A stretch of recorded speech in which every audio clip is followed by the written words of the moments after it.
it was hard for you because you were so used to telling me what to do, telling me what to wear, telling me everything. Remember, everything you tell me, everything. And you got me there. Hanging with my wife, late night, coming home late night to the house. Yeah. I came to the house and the lock was changed. Babe, you have to get to work. Yeah. Because one hand can't clap. I tell her, I know if this is going to work because I want to do YouTube. And I know we can. I said, trust me, trust the process. We can do this. She wasn't really a fan of it. She more stuck on working. And I called out, and that was her first viral video ever on YouTube.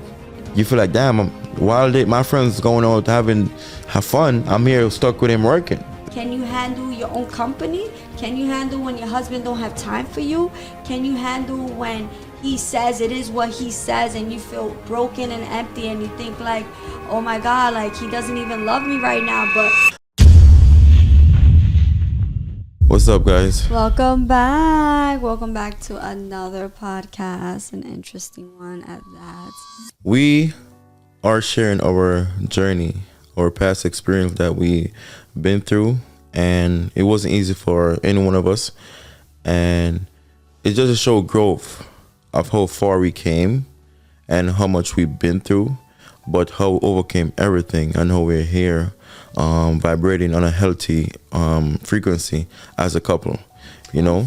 Love is a powerful force, and when there's love, I feel like anything can be overcome. Like I don't know why, and I don't know how love is so powerful, but I feel like that's really a strong force. And for some of you who say, for some of you who probably don't agree and was like, I was really head over heels for this person, and I really love this person, but it didn't work. That's maybe because he didn't have that same love for you. But I promise you guys, if you both are in a relationship and you guys both love each other, anything can work, and you guys want it to work, you can get past a lot of things. I like what you said, want it to work. Yeah. Because one person could want it to work and the other person don't want it to work, and that could never work, and they're actually wasting your time. So when it comes to relationship, right, when y'all come together, most of the time y'all might not see eye to eye, or maybe y'all don't align with certain cultural things because y'all was both brought up different. I was born and raised in Jamaica. She was born and raised in the Bronx. Different mindset, different culture, different way of upbringing. She's Puerto Rican, I'm Jamaican. Certain things that I grew up seeing, I adapt to, because you're a product of the environment. You adapt to what you see in the environment. You adapt to how people go about things, what you see, what your mom taught you, what the community taught you, because the community helped raise you as well, right? But when me and her get together, it was like a lot of cultural difference. Yeah, tons. It was a lot of cultural difference that make us also,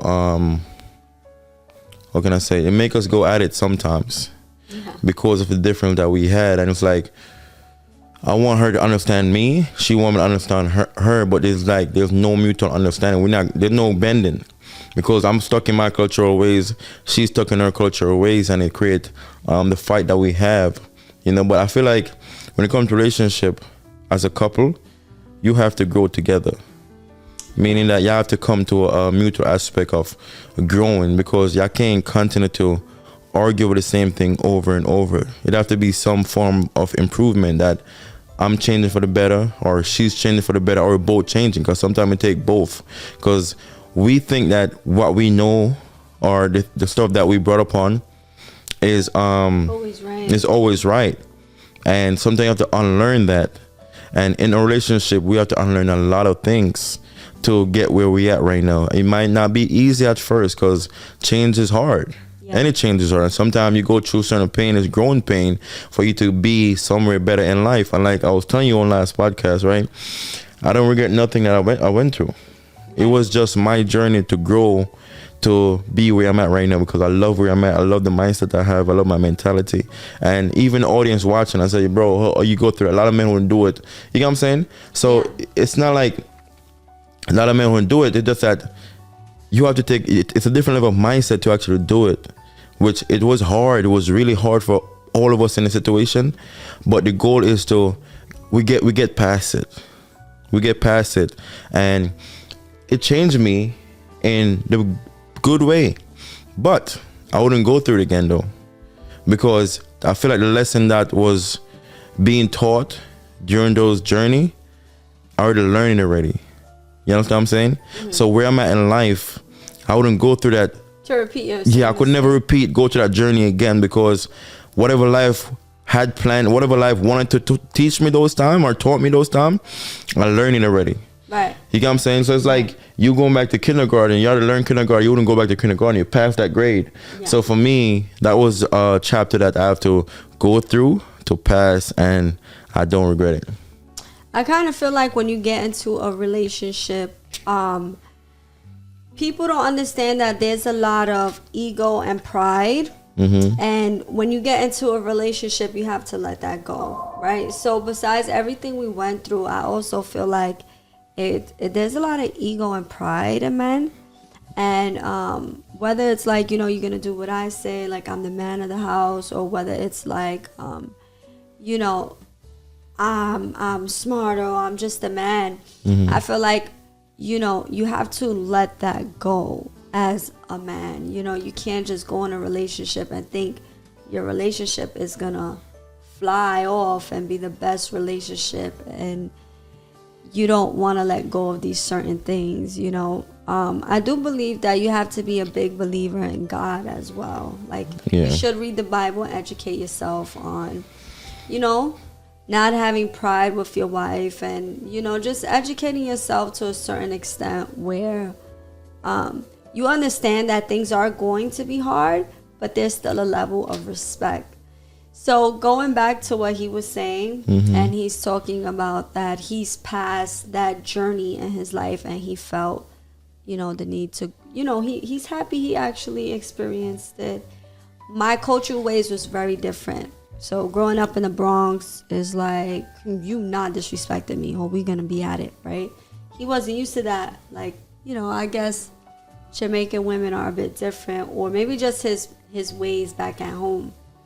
And then I also believed that it's okay for an ex to be around, because, like, you know, there's nothing there. Like, you know, what's the problem? Like, it's not a big deal. You know, and then then I do have a kid from outside of the family, you know, from outside of Shane and I. So I thought it was okay. I'm like, it's fine. Just like trust the process. So I always felt like, you know, because I know that nothing is happening, I felt like he should know that. But that was, you know, that's not the case. So you have to step into people's shoes and understand that there's a different outlook, different perspective, different vision, different thoughts. Nobody is you, you know, and that was my big issue. I felt like you should feel what I feel, or believe what I'm telling you, and it doesn't go like that, you know. And me being Puerto Rican, we have a lot of benefits, you know what I mean? Like, we could be whatever you want me to be. You want me to be a nurse, I'd be a nurse, a doctor, a psycho, whatever it is, right? So that's the benefits, okay? But I do feel like, you know, Shane's manly ways were more of an attack than like trying to scold me to greatness, or trying to like show me the better way. You know what I mean? Because I didn't, growing up in the Bronx, again, I didn't know discipline, honestly. So I felt like your disciplined ways, like, it was like not that he spanked me, but him being so strict on himself, or like, yo, things have to get done, I don't care. Like, he has his disciplined ways even to this day. It felt more like I don't know, it felt more like, I think my ignorance took it more as if it was like an attack than like you trying to teach the family and grow. So there was definitely a lot of challenges, you know, coming in. And now that I'm older and I have grown, I'm like, wow, how silly of me, you know? Like, why? I ask myself, like, why didn't I listen to you? And he'd be like, well, I told you. Well, I'd be like, why didn't I take that serious when we had the opportunity to do that? He was like, now you see, right? And I get mad at myself because, again, here's where the differences happen. his vision, sometimes you're not gonna align with what he sees. But in a marriage, you have to trust it, guys, you know? So if your husband or your wife has like a vision or a goal or something and they telling you, and you're probably just looking at them like, okay, whatever. I feel like you should take it more serious. It saves a lot of, I feel like you have to support your man, you know? It saves a lot of trouble. Yeah, support each other. You know, it makes you guys understand more. But that was like the major thing, though, the lack of understanding. Yeah. And like you said, though, again, that goes for anybody in any ages. Yeah. Comprehension, right? When you understand somebody, meaning that it's not just one way. I could put myself in your shoes to say, what if I was in this person's shoes? Would I like it done to me? Right? And that was a growing pain for all of us, right? Because you wasn't even used to that. You feel like, okay, I'm not doing nothing. I'm right. I don't care for your shoes because I'm not doing nothing, right? So it was like that. So that's where the compassion wasn't met. Right. Because understanding, it doesn't matter what it is.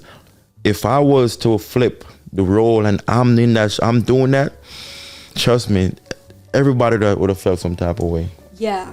Everybody, not just you, the whole family would have felt some type of way. For sure. And again, I don't regret it. And this just come back down to show you how, as a man, it's important to have money. I was a boy. Right. So me coming in as a boy, right, with no money, and she helped me a lot. My wife helped me a lot in many ways, even financially, because I remember the time she even bought me food at school and stuff like that. She buy me clothes. So coming into a relationship, as she naturally, not even being by force or she even realizing it, but naturally it's like, okay, I'm in charge because I got more than you. You know what I'm saying? So it's like, I don't have it. So it's like, I'm like a little boy, which I was even younger than her. I'm 18, she's 24. So I noticed that she was in control a lot because she had the blade at that time in a relationship. I wasn't manly enough, or maybe I didn't have the position to be manly enough, which I tried though, but it might not be respected because of my finance. In a relationship, there's a time when I started getting money and the role started to flip. Now I'm being charged. It was hard for you because you were so used to telling me what to do, telling me what to wear, telling me everything. Remember? Yeah, I still tell you what to wear. Hello. Yeah, but there's a time when it was so bad that everything you tell me, everything, and you got me there. You think so? Yeah, you got me there though, because I end up moving to her house, right? Yeah. How I ended up moving in her mom's house is a whole different situation. And we're here now. Let's talk about it, right? When I came to America, I was living with my grandmother. There with my grandmother. I spent my time there, whatever. I started hanging out with her, my wife, right? Hanging out with my wife, late night, coming home late night to the house. Yeah. There's times when I come to my grandmother's house and I can't forget that one night. I came to the house and the lock was changed. Yeah, I remember you telling me like you have curfew, you have to be there at a certain time. Yeah. I'm like, what are you talking about? See, here's the cultural differences right here. I'm like, absolutely not. Like, you're a grown man, you're in college. Who the hell got curfew? Like, let's cut it out right No, now. I had curfew, so I couldn't even go outside past. I don't remember. I don't quote me wrong. I think it's after 11 o'clock. I can't be after 11 or something. But it's more like a safety concern, knowing that I just came from Jamaica. My grandmother and my aunt was like, "Oh, that was strict though." You know what I'm saying? And I feel like as a man, when you come to this world, right, people respect you when you have money. And I did a whole podcast by myself on my King Shane channel talk about this. But money play a major part. I know a lot of people, oh, money, no, trust me. Money play a major part. Money make people even respect you more. Yeah. Look at the difference. You know people I'm around. Look at the difference when I didn't have it, which they consider me a little boy. Well, we all know that money gives a lot of respect and power. Like, money is the key to any man becoming respected and looking and becoming high value. I'm sorry if you guys take it wrong, but that is the truth. You know? So a man's pockets mean a lot. And to be honest. To be honest, man, I didn't even notice until I go through myself, because crazy. Even sometime in your own relationship, the respect could change because of now you providing more, you're doing your manly duties more. Yeah, so you get what I'm have saying? to respect that man. Like, oh my God, Yes. look at everything he's done for the family. Like, you know, like, So that it's a different view, you know, and I think it's a very healthy view for men. You have of to have course. your shit together, man. You have to. So that was the situation for me, though. Not having it, I have to learn the hard way that, yo, listen, you're not gonna get the respect you're demanding because you ain't providing. You get what I'm saying? Even in your mom's situation, your mom's house, and if I had the money, would have never been through that. yeah. Let's just say I had the money, yo, babe, I got a house, I got my own apartment, moving, you in London, moving, da da da. I'm setting boundaries now. Like, yo, listen, this is what I want, this is what I don't want. I'm setting boundaries. Right. How could you set boundaries when you can't even provide for your own self? You're actually living with your girl mom. Right. There wasn't no boundaries to set, and it's not your house. So it's like, again, they're not. Nobody's. Listen, Lena mom is a beautiful soul. I love that lady to death. Personally, I didn't value you off of money. Yeah. But here's where you didn't judge me at all. Sorry, go ahead. Yeah, I didn't judge you at all if you had money or didn't have money, or I'm not gonna respect him because he don't have money. But here's where the table did lie on. Like, you know, a lot of times I have money, and if I wanted to surprise him, I would be able to surprise him. So I would buy him what I wanted to buy, or like, if you know, if it just, me personally, I was like, kind of felt like, you know, I'm doing this and I'm struggling, so like whatever, like you either gonna, you know, listen and make it easy, or you're not. You know what I mean? And that's what money does, you know? And that's what happens when one person holds more weight than the other, to be honest. And the roles do flip. The roles did flip eventually, where, you know, Shayna's like, it's what I say, is, you know, it's my house and this is how things are gonna go. And it's not personal. It's not like that, like you have to live like you're in the army. Not like that. No, it wasn't none of that. Not like that. But it's more like, you know, I'm in my house now. Who could kick me out? Who could tell me what? You know what I'm saying? And nobody's gonna disrespect me in my house, which is good. It makes him happier. It makes the man much happier. It makes the man feel like his job is being accomplished, and it makes the woman actually look up to the man. It actually really falls in line when things like that happen, versus when the woman is carrying all the weight.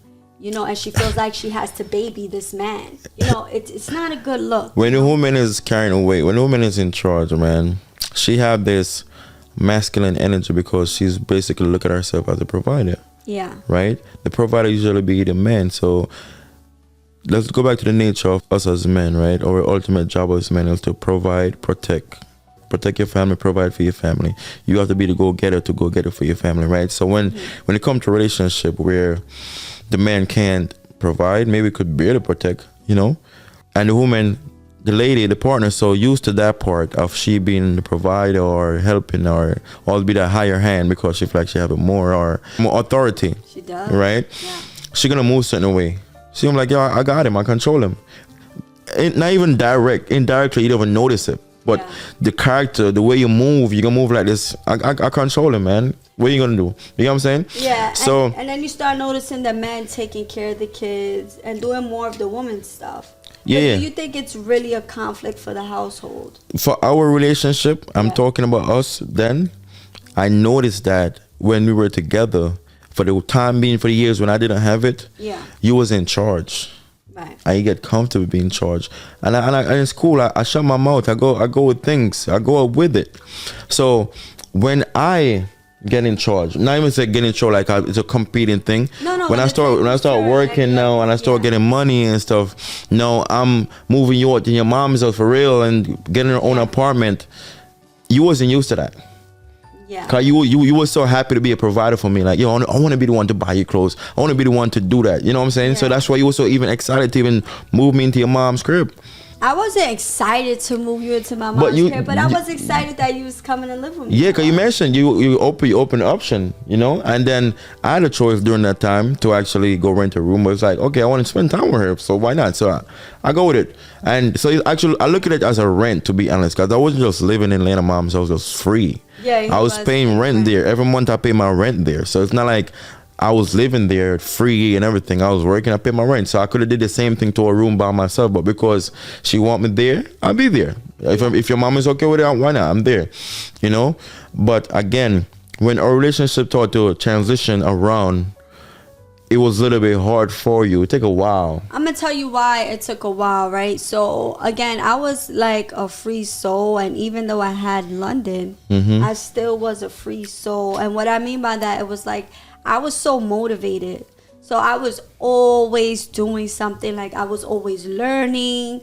I was always like in school, working. I was always saving money. I had goals. I was motivated. And even though I was by myself, that's just who I was. Either working now, I don't know. I was on a journey of becoming vegan. I was just like, everything was just to better myself. So what was really hard for me was when I became pregnant and you was like taking care of me, and I couldn't do it, and it was just like I didn't like the feeling of that.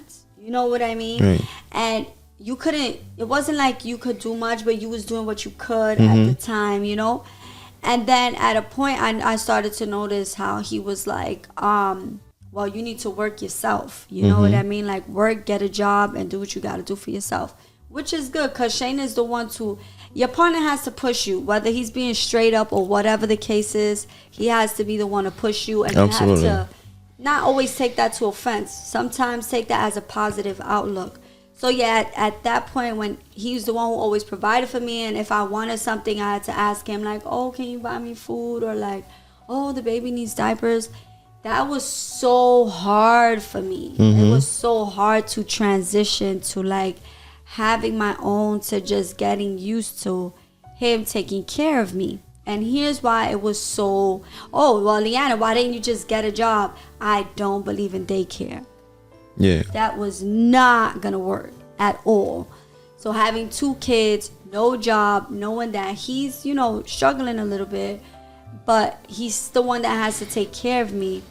It was very hard to put that trust into you. I mean, no, like step in my shoes. I know it's hard to put that trust into me, but the moment you have a kid with somebody, you already have the trust. Because the moment you have a kid with somebody, you're gonna have to deal with the rest of your life. A kid is more important than anything else. Yeah, but to surrender my, you know, my goals and stuff, it was hard. It was. I know.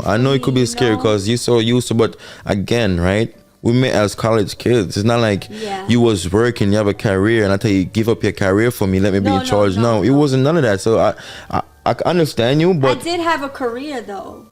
No, but when I met, we wasn't working though. You know what I'm saying? I wasn't working. Yeah. So when I met you, was in college. We were just both college kids. Yeah. You know. So again, it was the role of authority. I see it as. It was a lot of careers given up. You know, I was in college. Yes, you was. I had to drop out. It was hard for me.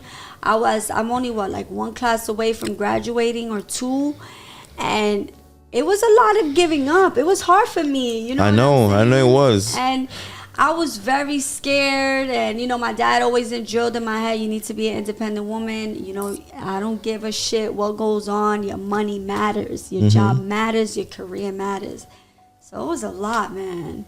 The struggles, right? Yeah. Like when you said a part when you have to get to work. I remember when you get your own apartment, when you lose an apartment, going back to your mom's crib, right? Yeah. No, in your mom's crib. We didn't lose an apartment. No, but the lady gave it up. Yeah. So now we have to leave the apartment to leave Co-op City to get back to her mom's house, right? That was bad. It was bad, and I was struggling because like I'm getting those paycheck to paycheck, and I want to move her because like again, I know what happened when I was first living in her mom's house. Nothing bad happened, but I want to give them their privacy. Right. Because they deserve that. That's their house. They work hard for it. They want their privacy. So it's like when I move, I was so happy to move out, but to end up going back, I'm like, here we here again. The stress build up again.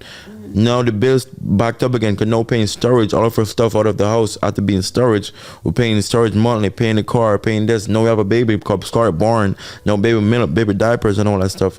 It's all piled up. So that's when I said, babe, you have to get to work. Yeah. Because one hand can't clap. If both of us was getting paycheck coming in, we could have moved up faster. Yeah, well, that's what happened actually. We could have moved up faster. So I started working where? She started with the post office. Oh no, I started in the dental office, I think. Your old job. Went back to your old job. No, that was like for COVID. That was like for 2019. But I think I started in the dental office, and from there I then went to the post office. Mm-hmm. But the struggles that we have then now, right? We started YouTube, and I'm like, listen, I know we can be big on YouTube. I know we can. We just gotta like do the work, whatever. I have a full tunnel vision for YouTube. Because every time when I used to go to work, I study on it, I read on it, I do my research. I see people who are big on it already, who did it, the type of content they post and how they make it. You learning how to edit everything. Ins and out. I didn't know nothing about YouTube, nothing about editing, nothing. But every time while I go to work, I was working for the hotel job at the time, right? I was an engineer there. But I work on a schedule, like every 2 hours we check the whole building, whatever. Yeah. And then during those 2 hours, we actually take calls, like guest call for like toilet clogs or whatever. So when there wasn't no call, I'm in the office on the computer learning. I'm buying courses on how to edit, buying courses on camera angles on cameras and stuff like that, researching on the top YouTubers, what they do and stuff like that, you know? So I had the full vision. Before I even started, I feel like I was a big YouTuber already. I feel like I made it already. Because I'm like, yo, what? We're going to do it. So when I tried to bring it to her, right, I noticed that it wasn't something that she wanted. Like she didn't understand it. So it was hard. It was like constant fight between me and her. Like, babe, because I want to move her to my mom's house. Because like I'm telling her, if we do this, we can get out of your mom's crib. Like we can get out. Let's just work. Let's just do what we gotta do. Yeah, but then I had to work, right? So I started working, and when I started the post office job, I was going in like 5 in the morning, and I was probably leaving like 10, 11 at night. I had that like was a lot of hours. A 5-month or 6-month old baby. I had London. I had to bring her to school. By the time I got home, I didn't want to be even sexually active. I had nothing in me. I was just like going to sleep and getting ready to work again. I was working. I was making money. I was probably making like, I don't know, like $6,000 a month, I would say. You was doing a lot of hours, man. Yeah, I was doing a lot of hours. I was probably making like $6,000 a month with taxes taken out. And I started saving. And then eventually, you know, Shane was like, bro, you want to live like this for the rest of your life? And then let them know. I feel like when you lose that job, it's so messed up. That was one of the best things that happened. Because I know I wanted her to work. That's before we actually start YouTube, whatever, right? We're trying to figure out what we're going to do. Can get out of our mom's house. Because me alone, with all the bills and stuff, I'm living paycheck to paycheck. By the time I buy everything, it's money done. I ain't even see nothing, you know? But when she started working at that job, she, like you said, she wake up early, leave at 5 o'clock in the morning, come back at night. Everything is on me now. Because I don't think you don't drop London to school. I drop the kids. I drop London to school. And then sometimes Scarlett had to go to Evelyn's house. You know, sometimes Scarlett have to go see the Evelyn, yes. So I have to maneuver to go to work, come back. So there's time when I come back from work, I want to work for my own self now. I want to do a YouTube video. And I was drained. She come out of work, she goes straight to sleep. I was drained. Like straight to sleep. I'm like, and I know it's become like a pattern, like every day, like she comes straight to sleep. So like, that's how you want to live. I get it. That's a 9-to-5 mindset. It's cool. No problem with 9-to-5. I don't judge 9-to-5. But it's not going to... It wasn't a 9-to-5 mindset. It was a tired one. You know, I get it. You was really tired for real. And it's like, you was losing time, not just from your husband. You was losing time from the kids. Because come on, you go straight to sleep. You don't spend time with the kids, nothing. Straight to sleep, like gone. And I want to do more. We rather spend time with you or do videos. I want to do videos. Cause I'm like, yo, babe, I find a way. Let's figure it out. Let's do it. And for a while it was like that. And I'm in an argument. I'm like, yo, you don't spend time.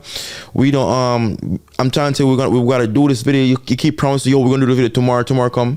she go to sleep. She said, we're gonna do tomorrow. Tomorrow comes, she go to sleep. So now I'm getting pissed off because like, babe, I need you. We're doing this together. You know, it was a continuous routine of it going like that. And we argue. I said, listen, I know I would get so frustrated, man. I say, I don't know if this is gonna work. Yeah. I tell her, I know if this is gonna work because I want to do YouTube and I know we can. I said, trust me, trust the process. We can do this. She wasn't really a fan of it. She more stuck on working. I'm you know? like, dude, first of all, you wanted me to get a job. Now that I got a job, these are the hours. Like, what do you want me to do now? It like, was ridiculous, though. Stay up till 1 o'clock in the morning. Our video take 10 minutes, but in my eyes, I'm saying our video take 10 minutes, but for her, it's like 10 minutes is like a lot for her, you know. So I gotta put myself in her shoes. Shower, feed the baby. Now you go to work. It was a mess, right? You know, but then she ended up losing that job. Yeah, I don't know why. That was like the grace. I think we could have the key in the thing. No, I did. It was something simple. It was not bad. It was basically the door, the truck door locked, and they try to say like, you know, I was irresponsible, whatever.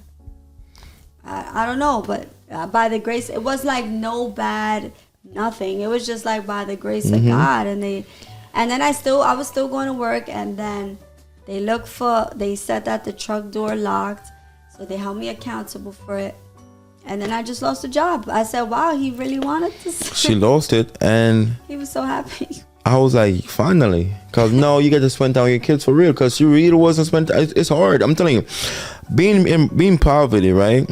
It rob you time from your kids. It rob you time from your family.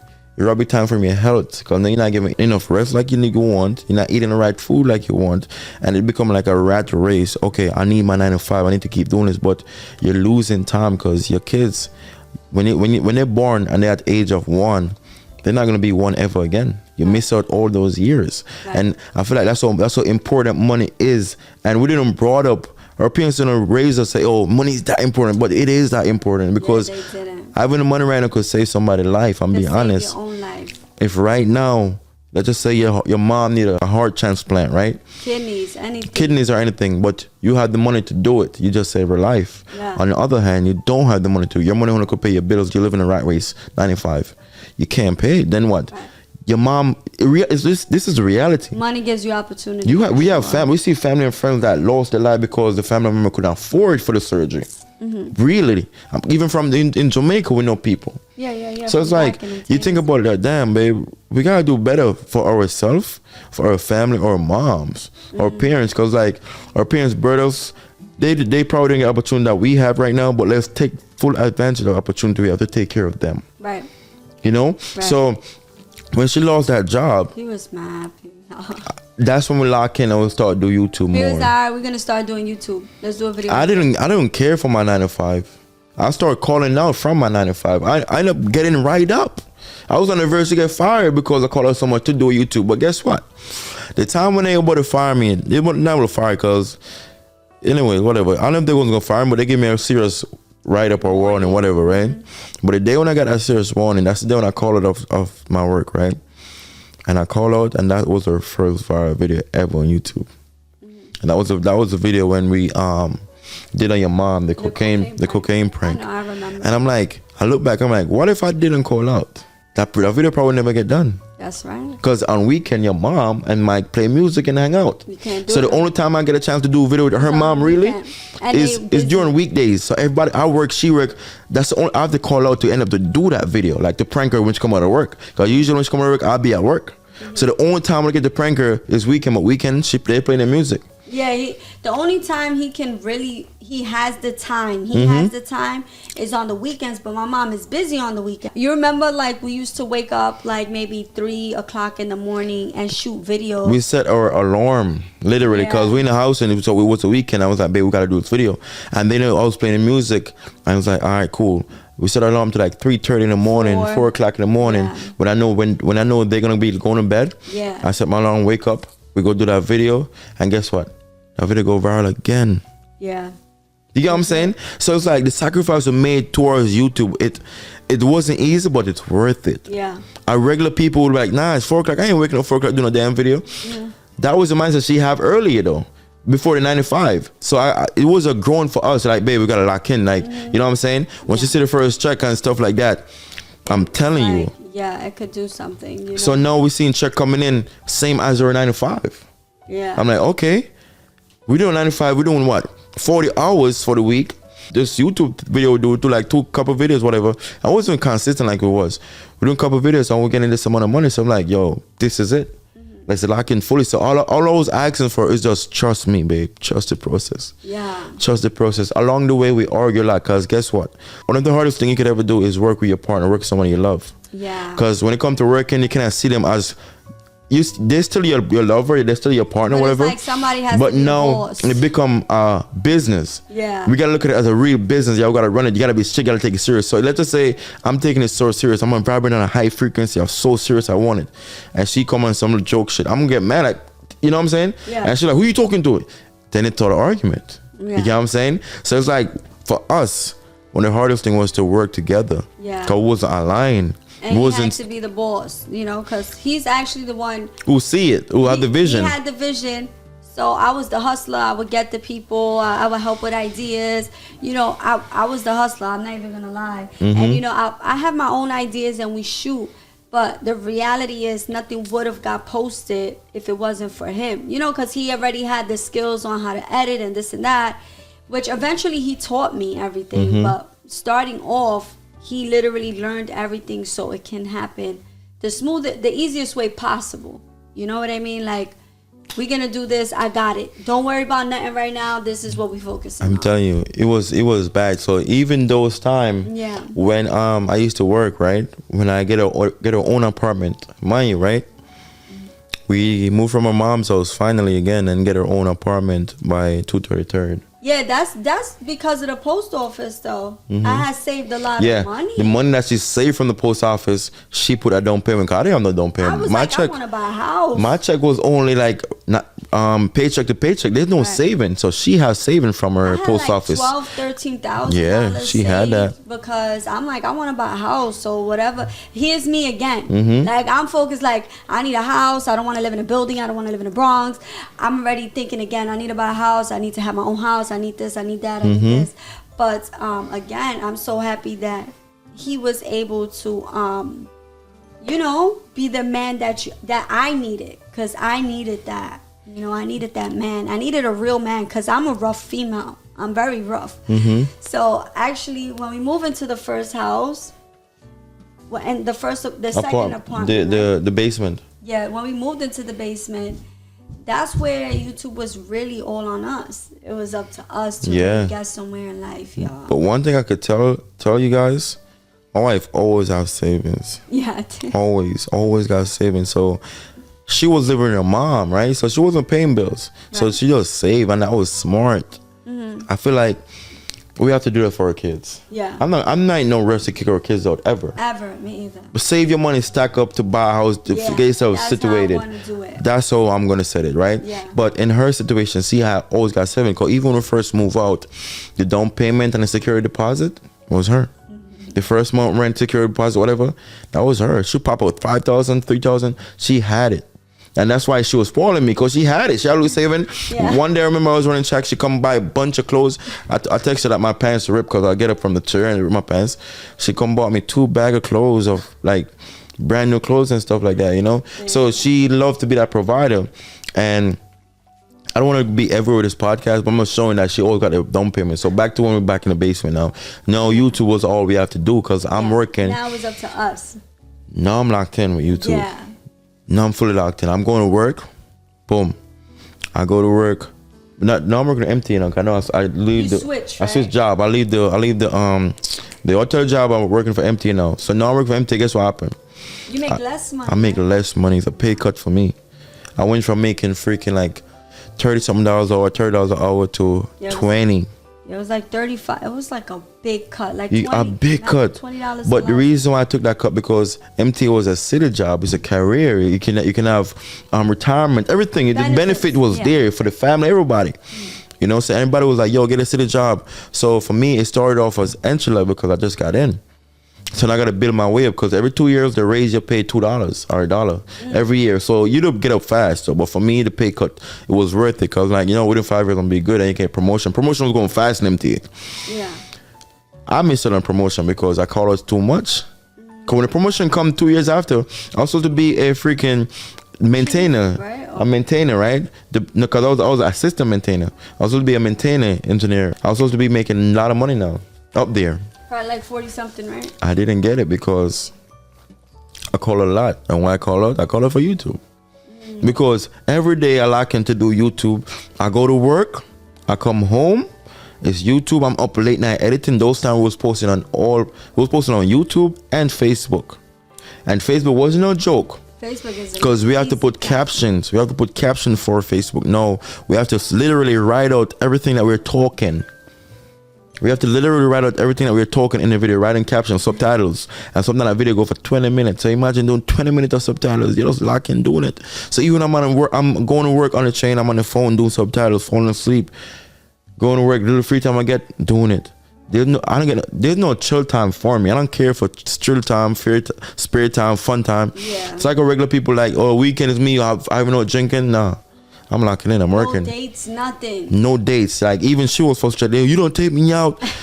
it was hard because she was like, so she was on my neck too because she's like, babe, we was arguing. These are real stuff I'm talking about. We was argue about this stuff because I never take her out. Yeah, but the sweetest thing he did, because like you never could take me out, but that was fine because every Friday I always wanted like salmon. So every Friday I make sure she got a salmon, and then we'll start to go to seafood. Like I'll get you seafood though. Yeah, salmon or seafood. Mm-hmm. We go to sit down and get seafood, but to be honest, she wanted more. Like she wanted to feel. Let me tell you what it is. What I think it was, right? And correct me if I'm wrong. Okay, when your friends would come around and they go out every weekend, or they come pick up London and go and have fun, you feel like, damn, while my friends going out have fun, I'm here stuck with him working. Yeah. You know, so that was a little frustration for her. Yeah, because I was, like I told you guys, I was used to like going out. Because naturally I would take London out every weekend. I was used to going out. I would just make him come with me to the movies. I just like to go out all the time. I would go out by myself, y'all. Like it was not a crew. It wasn't a club. But I would find a way to go out being Billy B's. I would be doing something with my kids, just having fun and going out. And that changed for me. That also changed for me. And I was like, Dad, everybody's going out. I'm just home working. You know, but again, it just, I needed time because it was new for me to be a wife. It was new for me to be home. It was new for me to trust, not work. Everything was so brand new for me. Like, it was new for a man to take care of the household. I was not. It wasn't used for none of us because we're there growing together, learning together, right? But I know what I wanted. That's what I always know what I wanted, right?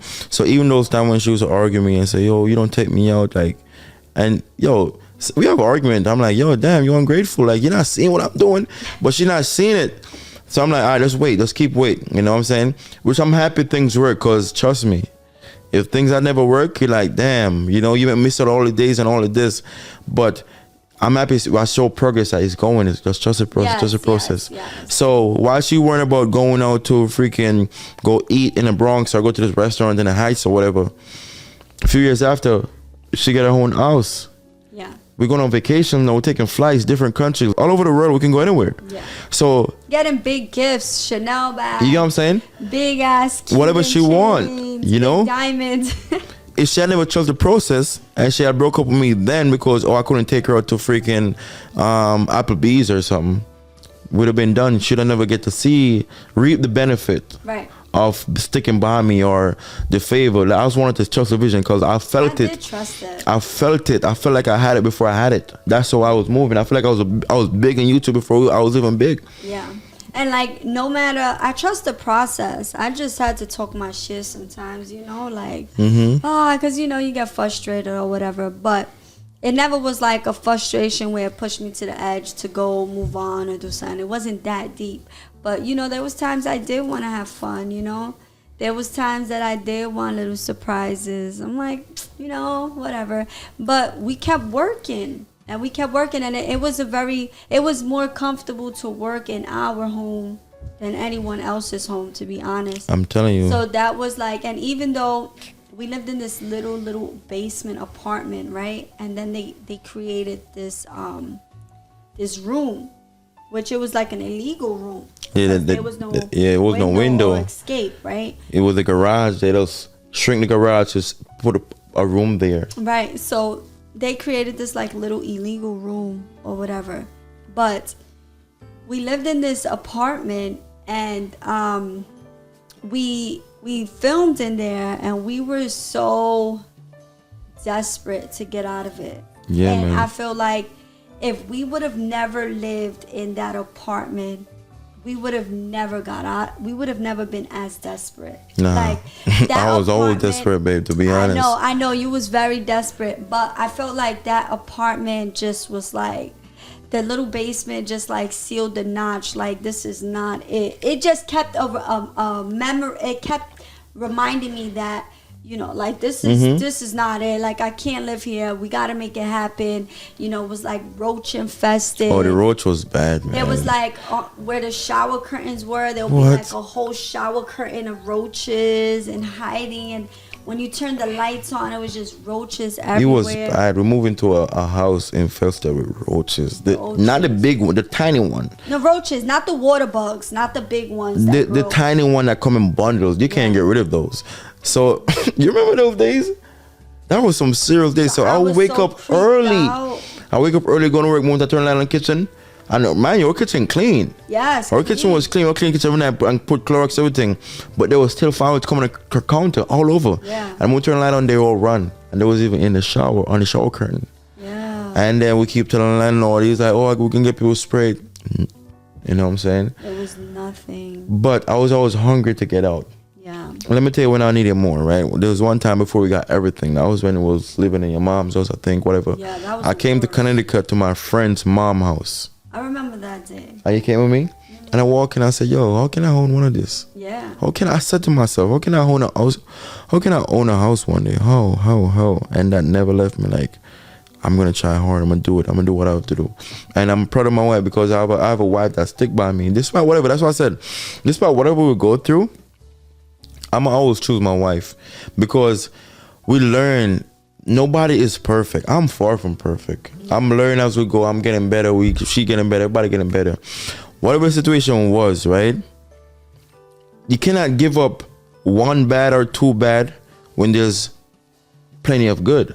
Yeah, that's true. And I feel won't like- give up the 10% bad for the 90%. You get what I'm good, saying? Or the 20% bad for the 90%. A lot of time when there's difficulties in relationship, people only focus on the bad of it. Yeah. Not looking at, yo, okay, they have this bad side. Get it? Nobody's perfect. How much good this person is doing? You get what I'm saying? The person was contributing so much to my life. So despite all I felt or I felt not being heard or whatever I felt, she was still contributing so much in my life. You too. You was contributing to You get what I'm saying? lot. He was keeping me alive, y'all, mentally, even depression wise, you know, like he was keeping me there. He's like, he's giving me faith. He's teaching me. He's showing me it's gonna work. And I'm like, all right, babe, I believe you. I believe you. But the teaching wasn't easy though. Yeah, it was. Because it take a lot of convincing, a lot of fighting. Sure It's did. sad to take fighting, but to be honest, fighting come for lack of understanding. You don't understand it, so yes, we fight, and I'm showing my passion. How serious I am about this. So I have to go crazy, not go crazy in a disrespectful way, but I'm showing my passion. I'm serious. Like, we gotta do this. Yeah. And then, again, she wasn't used to that now. No, she wasn't used to me even talking to her a certain way, Yeah. raising my voice at her. Yeah. No, she come for like she put on defense mode now. Yeah. Attack mode. Now I gotta attack her. Now she gotta get defensive because I feel like I'm raising my voice, but I'm raising my voice because I'm passionate. Like, yo, we gotta do this, right? A lot of fights, but I feel like every time we fight, it's for us to grow. It's for us to grow. Cause we're fighting because we lack understanding of something. Remember, we have to understand each other. No success could come if we weren't vibrating the same. You know? You know what I mean? That those times are definitely needed. You know, so when you have success and you decide that this is your partner, she can't say, yeah, I'm just gonna watch a movie right now with some friends while he's in a mode to work and he has an idea he has to film or do, and you're just like, yeah, okay, well, we'll do that tomorrow. So everything has to be same vibrations. Whether I'm forcing him, whether he's forcing me, it gotta happen, or we can't be together. You know what I mean? Now my future is dependent on this. We either gonna make it happen, or we're not gonna. You're not gonna stop me in life. And for any young kid out there, you don't let no woman stop your dreams. You That's get a me? fact. No woman, you let them stop your dreams. And any woman out there, you don't let no man stop your dreams. Wait for the kids, wait for the marriage, wait for everything. Just get yourself together. You know, that's just a little advice. So I had to vibrate with him, whether he had to force me or not. We made sure we made it happen. And I'm telling you, now we're here, right? Yeah. I'm looking back on our journey. Everything that we've been through was setting us up for where we are. Yeah. Because to be honest, we don't argue. We don't argue like we used to argue back then. We might have to go this road. It's not an argument. It's like raising voice. It's none of that. Yeah, we don't even argue no more. It's more like misunderstanding. Now we talk about it, move on. We're good. But back then, I'm telling you. We argue. I'm to be honest though. And then we were in poverty, so the arguments were even more worse. intense. I feel like when you're in poverty, everything is harder. The argument is harder when you're in poverty. Yeah. Okay, you feel like, damn, I don't know. I don't know if this is gonna work. I'm never gonna keep her house. You feel like, I feel like that's why so many relationships fail these days, because they feel like this guy is stressing me out. He don't even have it. Let me find somebody who have it. They seek easier way. Right. And sometimes there's no easier way. You have to build with that person, build it through, fight it through, go through it, because that's the growing stage. It's going to be growing pain. And the moment some people feel pain, they feel like, I shouldn't be feeling this pain. It's not normal. Let me go jump to something easy. But you realize that it's not easy. You're stuck again. So to be honest, I mean, like, Shane and I, like, the first 5 years of YouTube was like tragedy. All the way up to our first house. We even did like a breakup. Yeah. Again, coming back to understanding. Yeah, we even did like a breakup video and everything, right? It was just like, we were just like done, right? And I feel like you have to really go through it in your marriage to know that's your soulmate. Or to know you're gonna be with that person for a long time. Cause let's be honest, you know, people have habits. You know, some people argue, and what happens in the argument? They go right back to their ex. They go play around, have fun, come back. And it creates worse damage. And then you argue again, and you go out with your girls and you do something else. And you go, it's like a test to see how loyal does this couple really want it. Are they really going to stick by it? Because we have so many reasons to walk away. Yeah. We have so many phone calls we could just pick up and be like, you know what? This girl, I'm gonna call my ex real quick. I'm tired of it. I'm gonna go on a date. This girl looks better at my job, or whatever could have happened, but it didn't happen. We always chose to choose us, even through fights. And I felt like I learned a lot, because I learned a lot, and this is where I learned that. I learned how to love to be alone. So you don't know that, because remember, I'm from the Bronx. I got friends, I got family, I got everybody from here. You know what I mean? I'm happy you learned that, because you never could be alone. Yeah. That was a red flag for me in the beginning too. I didn't like that. Yeah. I didn't know how to be alone, you know.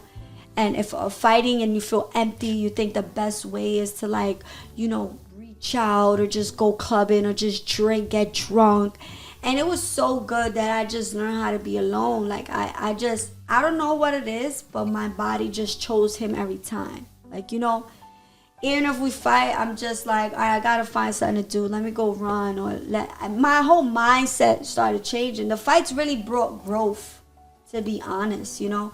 And I wish we didn't go through it still, but I do appreciate all the fights, you know. It's just that, like, again, when you ever play Mortal Kombat? Yeah. And there's 3 destiny. It's a choose your destiny. Yeah. There's 3 options in front of you. And I feel like for us, our destiny was the hardest journey. Yeah. Because some other couple, right? They're so in love, and they never actually faced this challenge that we been through, because their journey was aligned already from the get-go. And I feel like between you and I, sometimes I feel like we wasn't even compatible. I used to say that. Sometimes I feel like, cause like, yo, damn, how much are we gonna go through?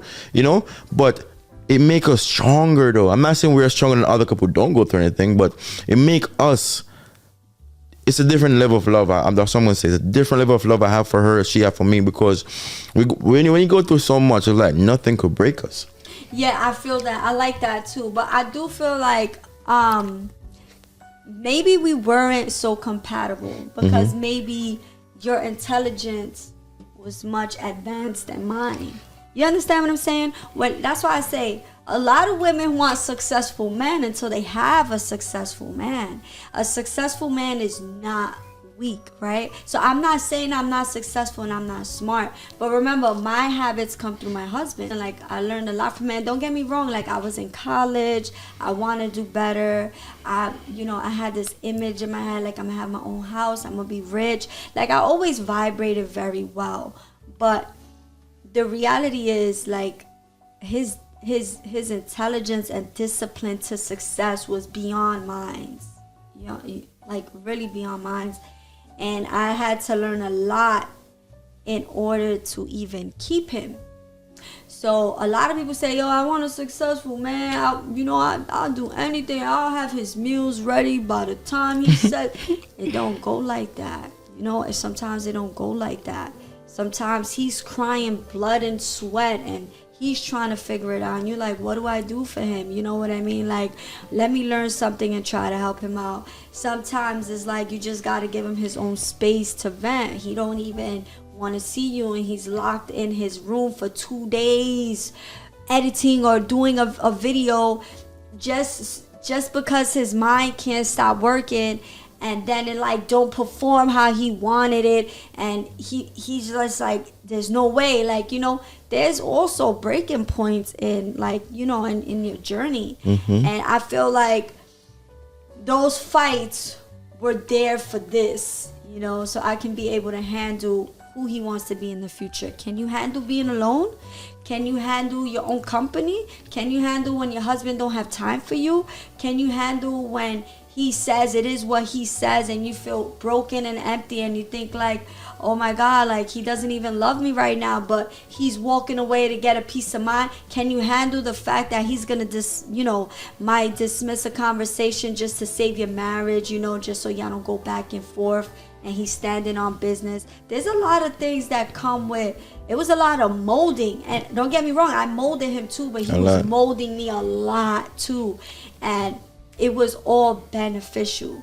You know what I mean? Like, it's seriously beneficial. Like, I know that I used to drive him crazy, and I look back and I look at shorts these days and I see that women actually do it. I'm not the only one. He's over here trying to work and shit. He's looking at stocks or whatever, and here I go flashing him and trying to do something in the middle of him working. And he's just like, get the hell out right now. Get out. You making me lose focus. Go. And I'm like, oh my God, you're so mean. But it just comes with a lot of character behind it and passion. I respect it and I learned it. But it took a lot of years, right? Yeah, it took a lot of years. But that's us growing together though. Right. Because I feel like when it comes to couples, right? Every couple have to walk 3 journeys. Ooh, I like that. The first journey is where, it's called the honeymoon phase, where y'all so head over heels for each other. Y'all just met each other and y'all like each other so much. That's when y'all building the love, right? Yeah. When that chapter is over, it's gonna become a path or a journey where y'all have to walk separate. Where you're gonna find your own purpose in the relationship, your own purpose in life, right? You have to walk it alone. Some couples never get to the point to walk it alone, but when you reach that part where she have to walk her own journey, I have to walk my own journey to see what I want, what's my purpose in the relationship, what I really want, what I really like. Because in the beginning, y'all head over heels for each other. Y'all just doing what maybe she's doing what he want to do, he doing what she want to do, because y'all just like each other, trying to impress each other. Yeah. When the impressing stage is over, it's really like, yo, I'm finding me again. Yes. I wanted to really do this. She want to really do that, right? But along the way, when you walk your own path, 99% of the time, some relationship fail. Most of the time, some relationship fail because they end up drifting apart because they never come back after they find their own self. They realize, damn, I found my own self. I'm not even interested in her no more. Right. She's not interested in him no more. She's interested in a different level type of guy or a different thinking type of guy. But when a couple could walk the path alone and come back together and say, yes, I choose you. I find myself and I still choose you. But now we're going to grow together. Yeah. We're going to grow together as one. Right. And that's when our foundation is so solid, nothing could break it. And I feel like that's us. Yes. We walk our own path where it was so dark for both of us. We have to decide what we really want. I want my own path. If I really want to stay here or not. It was really hard. Yeah. I decided that we're going to grow. We come back on our alignment again. Yeah. Where we start doing something together. Yeah. Growing together. Yeah. Molding each other. Yeah. And that's when we know that it's unbreakable, because the part of the dark days when it was going separate. Yeah. Of thinking of, yo, do we really want this? What I want for my life? What I really want for my life? Do I really see myself with this person? Right. What is my own reason, my own purpose here? Yeah. You know? And again, every couple go through different things, but it might not be on a big impact as what we went through. Yeah, because I feel like couples, I'm sure couples in this world have had it so easy. Of course. And even through our journey for success was very, very hard. You guys. Mm-hmm. Like anything that we had was like extremely hard. And I feel like some couples, I'm pretty sure in this world, have had it so easy that they don't even understand what it's like to be in a dark space.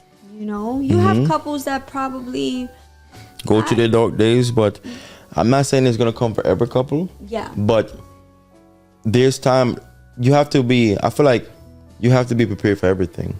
But right. you don't be in a relationship. Yo, I'm prepared for dark days. I'm prepared for us to fight. No.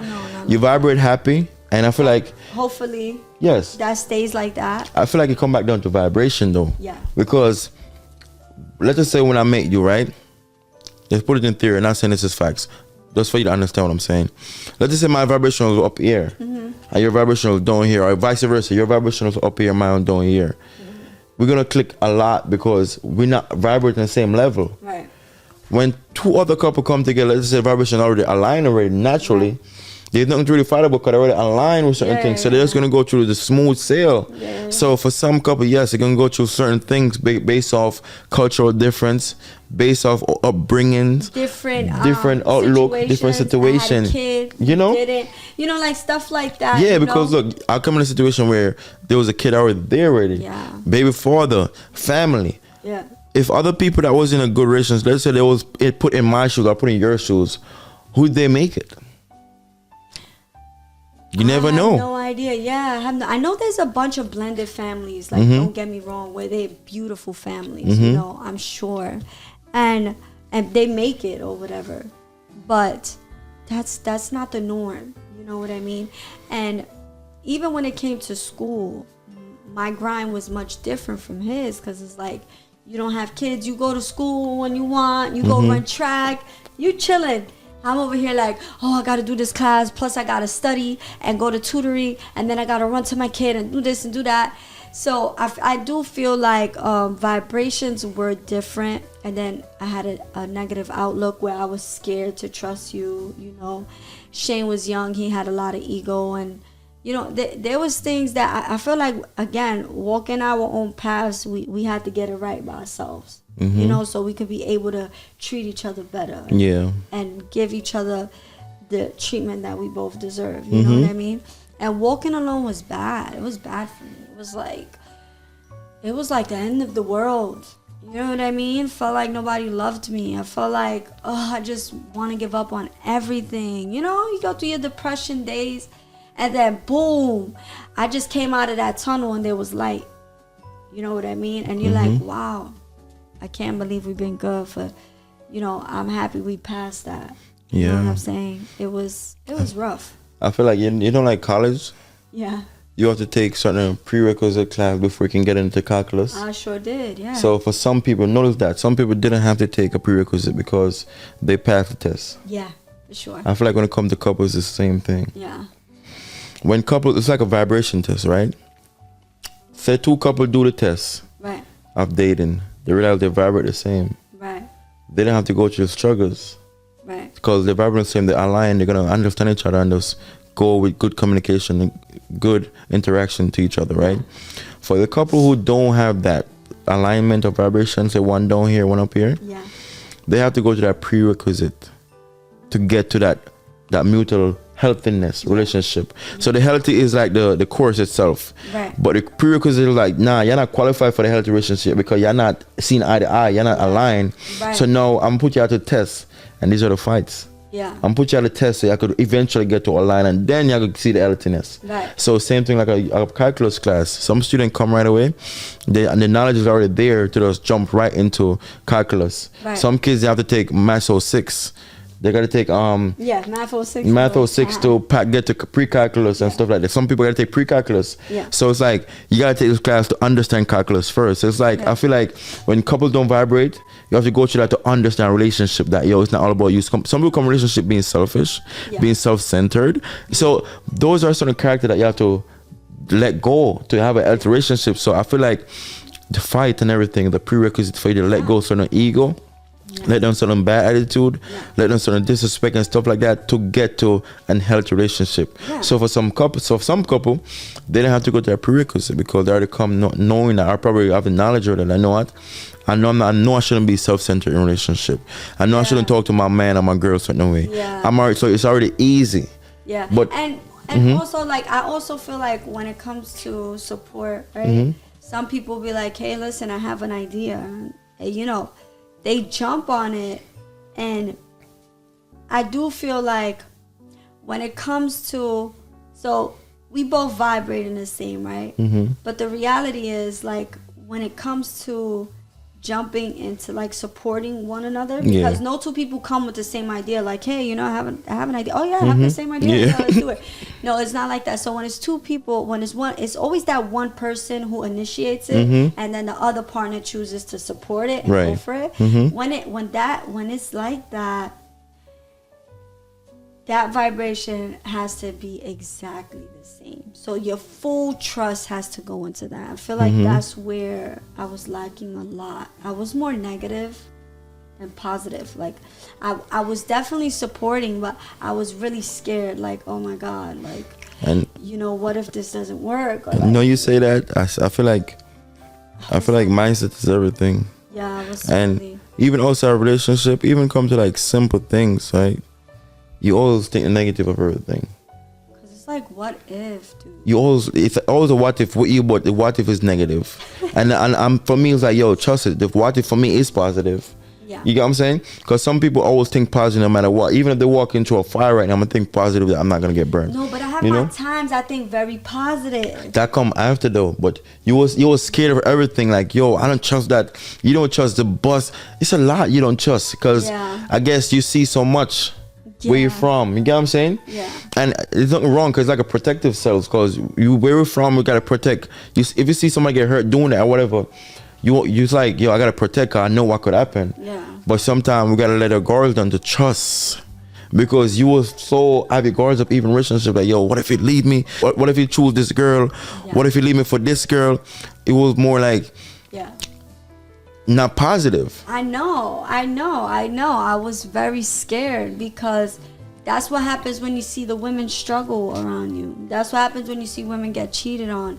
That's what happens when you start realizing that, you know, shit happens. Shit happen for real. For real, things happen. And I was like, oh my God, you know, like my life could be ruined. You know, you start thinking of real life like, oh my God, like, what's gonna happen? Like, you know, everything could probably fall on me, and who the hell's to say I could even survive that type of freaking endurance that you have to do, like taking on a role. And I don't get me wrong, us women are strong and we can take on a role more than we can even imagine, but it was scary for me because my visions were always like, you know, everything's gonna be perfect, I'm gonna have a house, I'm gonna do this, I'm gonna do that.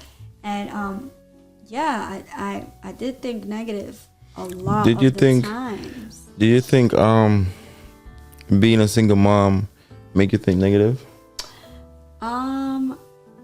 I thought negative because I went through a lot with my own mom. Right. And even seeing my mom and dad go through shit that I was like, if my mom could do that shit to me, like she wasn't like abusive or anything, but like if my mom had the level of getting that frustrated with me, then I know a stranger could just throw me in the fucking garbage like a piece of shit. You know what I mean? So, you know, and seeing that my mom did 17, almost 18 years together, from 13 years old, they knew each other since 4 years old, and they just split up like that. Yeah. Anything can happen. I guess some couples never pass the prerequisite to get to the healthiness. Yeah. And I'm like, yo, there's a lot of shit that I've seen happen, man. You know, even, you know, just a lot of bugged out shit that I've witnessed. And I'm like, you know, I, at one point I even thought, like, even getting married, I didn't take my husband's last name because I'm feeling like, what if he just leaves me? Now I gotta you was change thinking all negative this paperwork. Yeah, like, man. I know you look at it as a negative, but I'm thinking of it as 2 steps ahead. Like, you know, just in case something happens, my name is my name, you know, forget about it. Like, you know, I even thought, like, what if he goes back to Jamaica and leaves me with Scarlett, and Scarlett never sees her dad again? Look, some Jamaican men do that. I'm sorry, but, you know, seeing in my friends, you know, their fathers are Jamaican, and they don't even know their fathers, to be honest. Some are dead, some are alive, and they don't even know the ones that are alive. It was very like, guards up, guards up, guards up. And it was no putting those guards down. And again, that's what makes things hard. It made it hard. Because sometimes you gotta drop your guard to get into that little softness, that gentleness to find love. It's like dropping your guard to take a risk. Everything is a risk. Everything is a risk. And you was have those guards up strong, and you know, even though you're still a child, we get married and stuff, but your guards were up. Like, I'm not taking your name. You gotta protect your name just in case. You was like thinking, just in case it don't work, you know. So it's like, over the years, I could say that, yo, we get to a point like, yo, I guess we wasn't sure if this is it or not. Yeah, it's like, you know what? If you have your guards up, I have my guards up. Let's see where we go.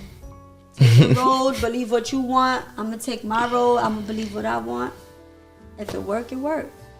Those are really that's really a beauty in your relationship, you know. I never want my relationship to just be like a straight line. Like, where's the life in it? You know, you gotta have a up and down, up and down, up and down, you know. I mean, I had a friend who had a baby with a man, and he moved her out of where she was located at just because he had another family and a whole nother wife, and he lied. She didn't even know his name. She didn't even know who this man really was. Wow. Everything was a lie. He moved her out, and she struggled, and he was telling her he works over there, and the whole time he was with his family. And bugged out shit happens in the hood, man. You know what I mean? Like, that's what I'm saying. We from the hood, a lot of trauma. It is. Right, there's trauma that kids are growing up with, right?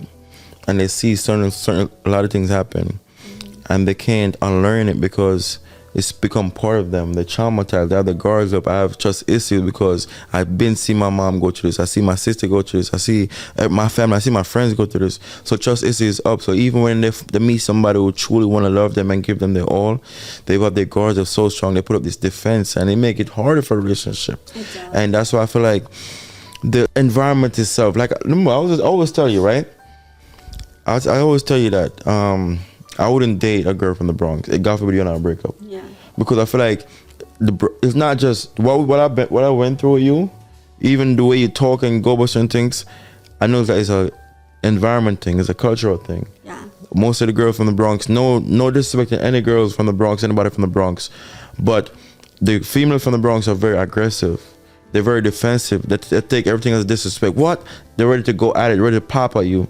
Most of them, not all of them, but when it comes to relationship, a man don't want to feel like I'm dealing with another man, because that attitude is manly, it's masculine. Yeah. The aggressiveness that talks in a way is aggressive. So it's like, men do that with men. We're throwing hands. I'm swinging. Right. So when your girl doing it, you know, you can't swing on her because you're not abusive. Right. But it's like, Now you feel emasculated because like, yo, you gonna talk like that? You know, so then what you do in that situation? Yeah. But like I say, I really feel like it's a cultural ways because there's no discipline, not even in schools. Like teachers can't tell us nothing. Like, but that's what I'm saying though. Nobody's telling us nothing. Nobody like, y'all don't respect y'all don't respect nobody. Y'all don't respect the teachers, nothing. But then I remember I'm not from the Bronx. Right. But I always looked at you like from the Bronx because the reality is like I always looked at your culture as being rough. Like, you know, like just growing up with, I grew up with a lot of Jamaicans, you guys, like tons of them. And it's so, listen, I know your culture, like you can't even talk to them crazy because they was getting slapped in front of anybody. I know. Like, it's a rough culture. It's not like a baby culture. They're like, what? Slap, slap. Who you talking? Hem you up. Like, don't you ever disrespect me. Like, you know, I grew up with millions of Jamaicans. It's a rough culture. Yes, a lot of Jamaicans are like that, but I wasn't raised like that. My mom didn't raise us like that at all. My brothers are not like that. My sister not like that. We're raised humble. But you are humble, but you very strict too. No, I have boundaries. I'm strict about my boundaries. Yes, I'm very strict because what you're not gonna do, you're not gonna take my humbleness for kindness. Right. I'm very strict when it comes to my boundaries. So I don't want nobody to take my humbleness for weakness. I'm not weak. I agree. Not because I'm nice doesn't mean I'm gonna walk over. And anybody trying to walk over me, I'm gonna stand my ground, and you know that. Yeah. I'm gonna stand my ground regardless. So back to what I was saying, right? I'm not from the Bronx. Right. So I noticed that a lot of guys from the Bronx, that females from the Bronx, they know to handle it. Yeah. So they go right back at them, you know? And then in the outsider eyes, it look like toxic, but for them it's okay, it's norm. You feel me? Because like me from the outside looking at you, damn, that couple toxic, they're arrogant as hell. But then they calm down 2 minutes later. I realized that it's norm for them. So when we was in a relationship, we're going through our toxic phase, I realized that I noticed the story become our new norm. We being toxic because I found myself on the phone screaming like, I'm like, bro, this is never me. This is never me. I'm like, I'm wilding out on the phone, like screaming, I'm calling your phone, screaming, and everybody else are looking at me. I'm like, I gotta call myself. I'm like, no, this is not me. This make me losing myself because you take me on a character and you realize that.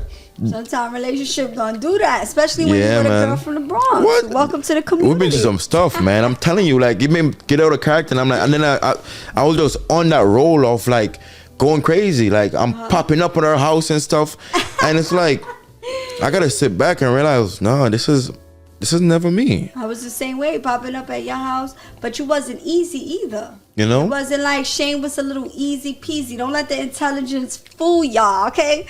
But he wasn't easy, man. He wasn't easy. And it's funny now that I think about that shit. You've been doing some stuff, bro. You're young and dumb, and that's just the way it is now. I'm much more calm. I'm always gonna be that girl from the Bronx. I'm never gonna forget where I'm coming from.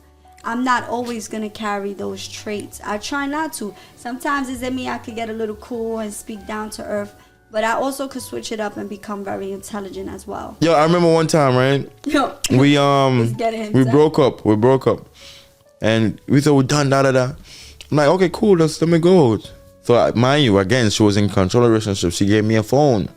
It was her iPhone. She gave me my first iPhone, right? And when they said we broke up, done, she took it back, right? Tell me how she took it back. No, you said you didn't want it.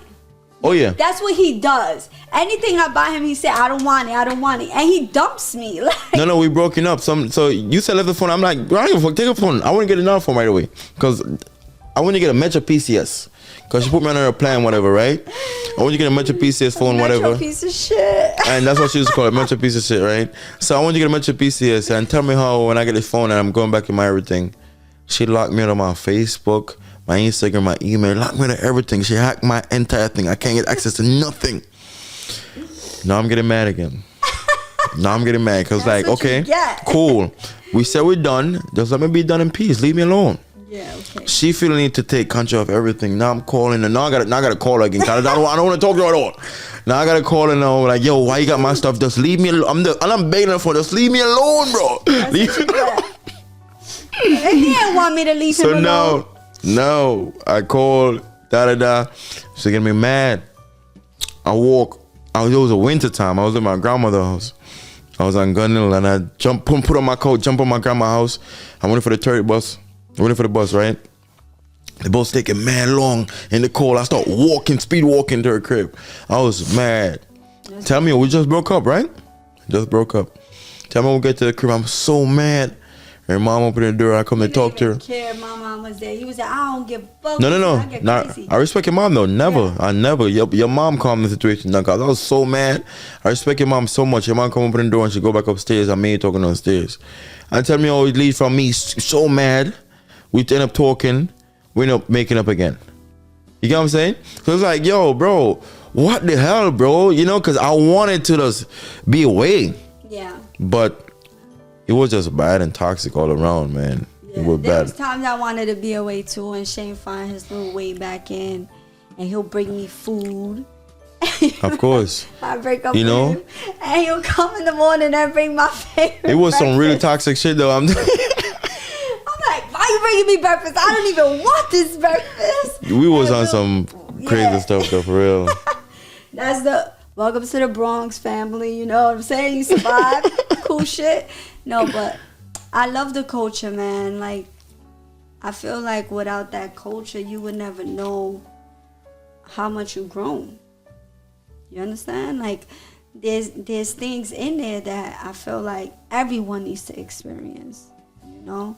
You have to experience the culture, man. You have to understand it. You got to see where people coming from. Or when we friends and we all, like, you know, your friends live in the projects and we all just lay on the floor. We all just dancing and we all just making something for ourselves because our parents ain't involved, you know? Gotcha. They like doing stuff and we all entertaining ourselves and we all stick together and we all like, maybe we might cut school together, but someone bringing $5, the other one bringing $5. We all eating together. We just like defending each other. Nobody could jump you. You got your crew, you chilling. You create a family out of that. And to be honest, like, I don't ever want to change it because some of the most smartest people and the most creative people and the most beautiful people I have ever seen, met, and knew of come from the hood. And I really appreciate that culture. You know what I'm saying? And I don't want to bring my kids up in it. And it's not nothing negative. Like, I don't know where I'm coming from. I know where I'm coming from. But I do want to give them, the head start without the headache. You know what I'm saying? But I feel like it's just a lot of trauma, man. It is. That a lot of people got to unlearn from the hood. It is. Because going through hood, when there's poverty, there's trauma. Because when there's poverty, there's frustration. Unnecessary frustration. Frustration going to happen where you're taking on even on your kids. You're taking on your partner. And then it's going to bring a chaos in the house. You know? It is. And like I tell you, the culture is real. Like, some of our parents, like, you know how you be in the street and you see those moms talking to themselves, them drug addicts in the corner, smoking, getting high. Like, some of those people are our people. I stay in their houses. I chill with their kids. So, you know what I'm saying? Like, the culture is very rough. And I know, like, looking from the outside in, you're like, who the fuck is this? But we all have a heart. And some of us lie the most loyalty in us. You know what I mean? So, again, like, I mean, it is what it is. I grew up where I grew up at. I wouldn't trade it. My mom did a damn good job. My dad did a good job. They did the best they could do, you know? And I feel like as us, we did the best we could do for our kids. Absolutely. And we're doing good. And I'm proud of us. Because your poverty is a bit different from mine. But you still come from poverty, man. You come from a poverty. No, I come from poverty for real. Yeah, like, Shane, I didn't even know what a pit was. A pit toilet. A pit toilet was. You coming from poverty where I didn't even understand what a pit toilet is. I don't even know what the hell it is like to, you know, hold water on your head or go get water and wash your dishes somewhere else or not have a kitchen in your crib. You know, sharing clothes and shit. Yeah. I mean, we do the sharing clothes. You know, we heat up the house with the ovens, shit like that. But I didn't know his poverty was real too. Yeah, my poverty was real, but again, I think you lie a certain discipline and certain respect. Yes, we respect. I think that's the main thing, though. Yeah. With all poverty, right? No matter what we going through it, our mom set boundaries, and our discipline was intact. Yeah. It doesn't matter if, even right now as a grown man, I respect my mom so much, you know? And ever since we're young, right? We'll get our hats whooped. Like, you respect elders. You carry yourself a certain way as a boy. Yeah. You represent me as your mom. I raised you right. My mom was strict about that. My mom was a strict mom. My dad too. I couldn't go outside or go to the river when my other friends want to go to the river. I couldn't. Yeah. I'll get my ass whooped for that. My dad too. You know, I can't smoke like you see teenagers smoke.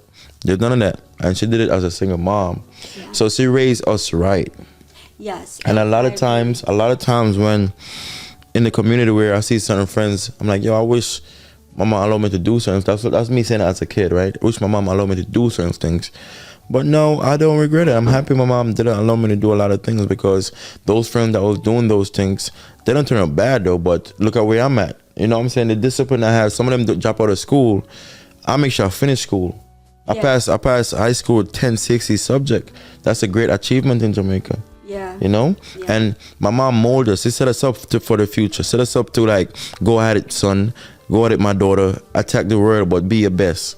Yeah. You know? School is important. I always emphasize that education is key. Get an education. Be independent. And that's a beautiful thing. And again, I was raised by both my parents. Well, my dad and mom split when I was 11. My sister was 14. And my sister and I are from the same mom and dad. Mm-hmm. And he laid down a lot of rules. And I respect my parents. I respect elders. But again, when it came to my community of kids and the peers, or a boyfriend or a girlfriend, you're not disrespecting me. You know what I mean? So that's where I had trouble. And before getting with Shane, I was with a girl. So I didn't, I never really had a long relationship with a man. Like, right. I've never in my life experienced that.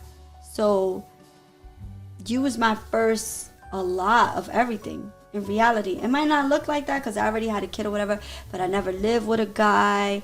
I never was a wife to no one. I never cooked for no one. I never had respect. Like, it was very different for me. And again, like, I would never disrespect his mom. I'm a bit like, I was a bit like crazy or whatever you want to label it as, but I knew better than to disrespect any adults, any elders, anything like that.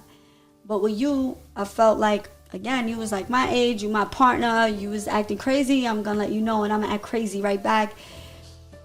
It was definitely a journey. It was journey, and there was a lot of self-growth going on with me personally. And hey, fuck it.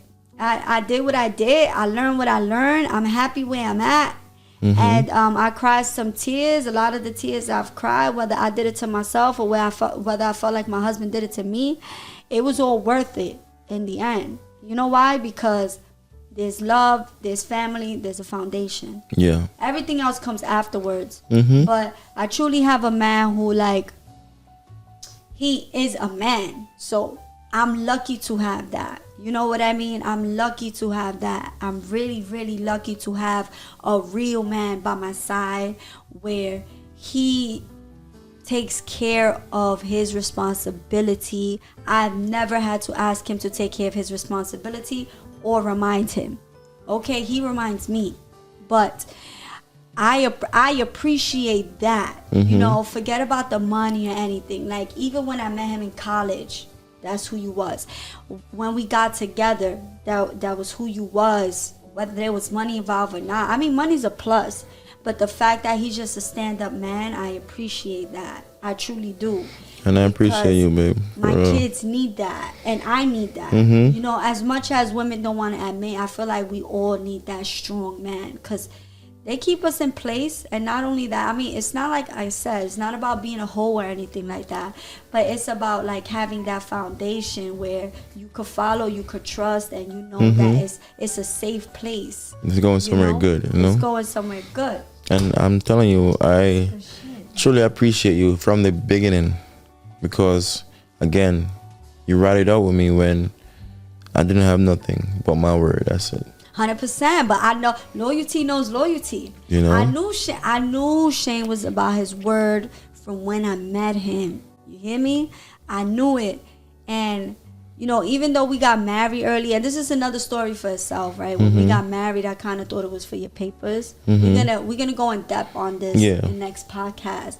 But even though we got married, I'm like, maybe it could be for his papers, maybe not. I was like, fuck it. Even if it is for his papers, this guy right here, he's mad smart. I want him to have a dope ass life. If you gotta go to college, do what you gotta do. I was like really rooting for him, even as a friend. Like, even though we was getting married and everything, I really wanted to see greatness and success for him. All happiness, all love, all goodness towards him. You know why? Because I felt the loyalty. Like, that was a good soul, and we know it from a mile away. So one thing about us as being from the Bronx, if we see you a real one, we're gonna keep you by our side, and we're gonna be as loyal to you as we can. There's a lot of fake shit out there. I'm not one of them. I came up from a good home, you know, and I was rooting for you. Whichever way it went, I was rooting for you. And I always knew you was going to be successful. I used to tell him he was going to be successful. Yeah, even when I was running track, you was like, just go away for college. Go do it, pursue your dream. You was really supporting, though. You still, until this day. But I'm saying, even as friends, even as a friend, you was just there for you. You was my best friend. I'm telling you, we become best friend. But to see us now, we're doing it for our kids, so kids don't have to go through the things that we went through, or the struggles that we went through. So cool. And I feel like that's the best. That's the ultimate goal, the purpose of everything. I might screw it. We get the money to go enjoy whatever, but really for set a good life for our kids, so we can break the poverty line in the family. Right. You know what I'm saying? Because our parents didn't do it. Right. Nobody in our family did it. Right. Somebody have to do it so we can change the generational aspect of things, so that kids could grow up to not grow certain trauma or certain things that we went through, our brothers, our sisters, our family went through, you know. And it's a bigger goal to it. So absolutely, it don't make sense we segregate, because that's what some people might want, to segregate and go against each other. It's never beneficial for the family, for sure. You know, we unite and stick together and create a better family that we can compete with even a bigger family, the healthy, biggest, whatever one I like as the biggest. Yes. You know, they could do that, we could do that. Our kids could perform up on the stage with your kids. Yes. You know? Yes. And we can't make our kids feel left out, like, oh, daddy, I can't afford to go to that college. Chance, but dad ruined it, mom ruined it. You know? Yeah. I also want to give my kids a full chance to tap into their full potential, because, again, there's a lot of talent in the hood, in Jamaica, in the Bronx, that never get the opportunity to show their talent because of lack of finance or circumstances or situation, you know. And those kids will perform great on stage. They have the talent. They have the talent. They have the confidence. You know, it's so crazy that, again, like I tell you guys, like sometimes, man, it just sucks that the greatness is sometimes right in a shithole, right? And don't get me wrong, sometimes that one person gets picked out of it, which is very rare. Those are the ones who are in sports and might have a chance, you know. Some of them go to private school and get a little better education, where I was put in London at. But the reality is, like I told you, we had no sports. So it was just kids, a bunch of us. We'll chill, we go here. We just had us. That was our sports after school, because mom was working or she was doing what she wanted to. And that, I feel like all of that, you have to experience certain things to know what's better. You know what I mean? So a lot of things that I experience is like, hell no, it has to be better. You know, no, my kid is not doing this. It has to be better. You know, I was like 13, chilling till like maybe 3 in the morning sometimes. Now my daughter's 14. She about to be 14. And even when she's probably 16, she probably won't even want to go to the car by herself. You know what I mean? Because it's just a different, I'm happy I went through, I'm happy I grew up the way I grew up too. You know, you can't also shelter too much. And my parents did a good job with not sheltering, because they allow me to see what it's like and be like, nah, I don't want that. Right. You know what I mean? Yep. And a lot of kids get sheltered. and then they grow up to be, they don't even know how to get a girlfriend. Sometimes they get so sheltered they don't even know how to be their own person. You But to be social. Don't know how to be social. They become awkward, and everything has its benefits. And I wouldn't trade. Poverty is it, man. I wouldn't trade it for the world, man. It made me here today. And give you that fire to want it to keep going, and that's the next topic for next time. Like, we can have our kids too. Like, do you think we giving our kids a life that we never had, you think it's gonna make them feel enabled and not have that also in them? But we're doing a good job though, because we make them work for everything. Yes, you make them work for everything, and we set them up to know that things don't come easy. Yes, you have to earn it, no matter how young they is. And we take care of them, spoil them. You guys know that. Yes. But a lot of things, they know that they understand the aspect of business. Yeah. Your business is not going to be able to sustain if you don't maintain it. And how you maintain it, you got to make sure you put it into your business. What are your business? Whatever you're doing, whatever your talent is, invest in that. Yeah. It's not easy. There's times when you're going to be tired, but you got to do what you got to do. Yeah. There's times when you don't want to do it, but you have to do what you got to do to earn it. Them, we also teach them financial literacy. Where you have to spend money to make money. You have to be willing to take those risks. You understand? And there's different ways to save. There's different places you put your money, and there's different bank accounts and different trusts and different things that you have to do for your family. And I'm happy that we're able to. That all comes with educating yourself, and we're able to pass that down to our kids. And of course, through the journey, I'm not the best mom. Probably made some mistakes here and there, but I'm proud of us because we've come a long way. And you're a great mom, man. I wouldn't trade you at all to be the mother for my kids. I'd pick you all over again. We balance each other. Like, again, we balance each other. My strength is your weakness. Your weakness is my strength. And I feel like we finally tap into our full purpose where even though we might work together sometime, whatever, but I'm providing and protecting the family, and you're nurturing the home, which is needed. Kids need both. Kids need dad to be strict sometime, but you're there to give that nurture and love. We're playing our roles perfectly, and it's a ultimate balance right now. And I feel like we pass all the tests. Hopefully there's no more, but if there's more, we're gonna pass it again.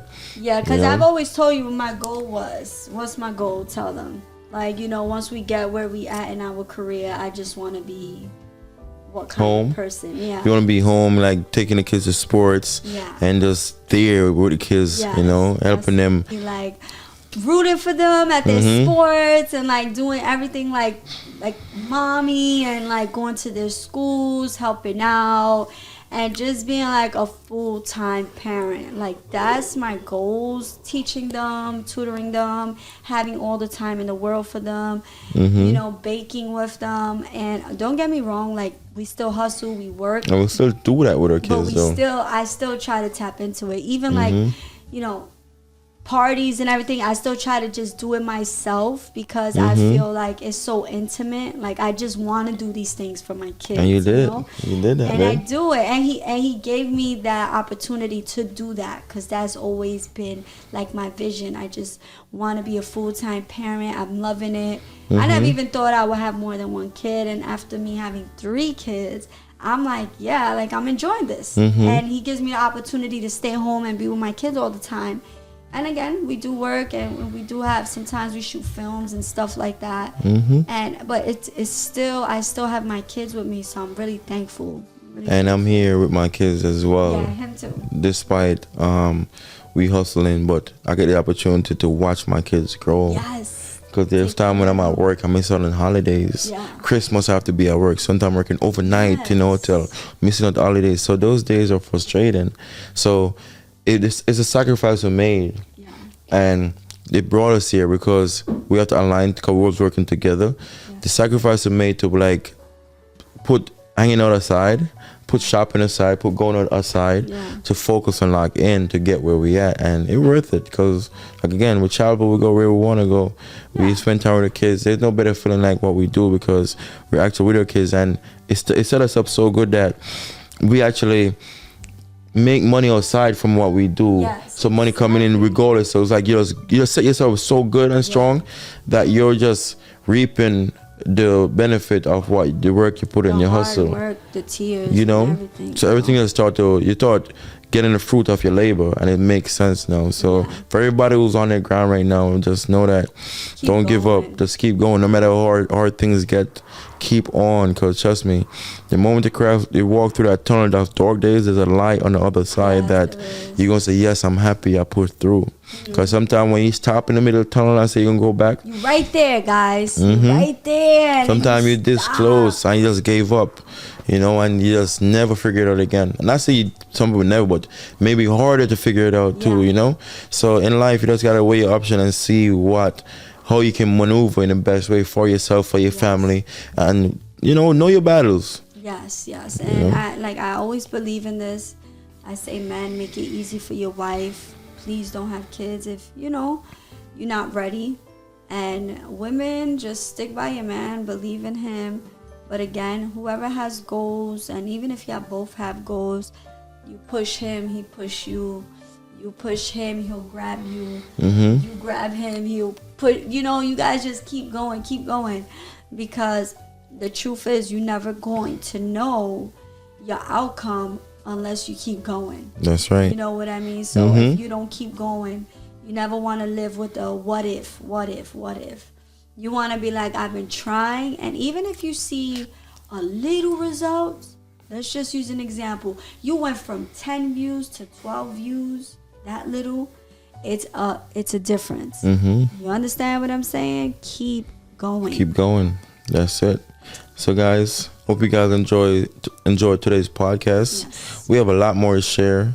Leave a comment in the comment section, and you can ask us some questions. We can you give us a topic, we can talk on it. Yes. But for now, guys, make sure to like this video and tell a friend, and subscribe to our podcast page as well. And also, we have our online dating show every Thursday on Twitch at Shane and Leanna. So make sure you guys reach out to partake on that, where we actually match people together to find love on the virtual dating show. So it doesn't matter where you are in the world. You could be in UK, in Canada, in the United States, in the Caribbean, wherever you are, you can call in to find love, because we're gonna find somebody who compatible for you. So we have a list of names in our book of single men and single ladies that are looking for love. So call in to join the list, and maybe we can find you somebody to find somebody to match you with. Okay. And also we have our in-person show every Saturday at the Foxwood Resort. That's an in-person dating show. So if you guys are available, you're in Connecticut, New York, Rhode Island, wherever nearby, you want to come out to be on the show and enjoy the beautiful mall and the scenery where it's at, you can also reach out on Instagram at Art Match Media, and we will sign you up. But for now, guys, we love y'all, and stay tuned for the next episode. Peace out. Peace out, guys.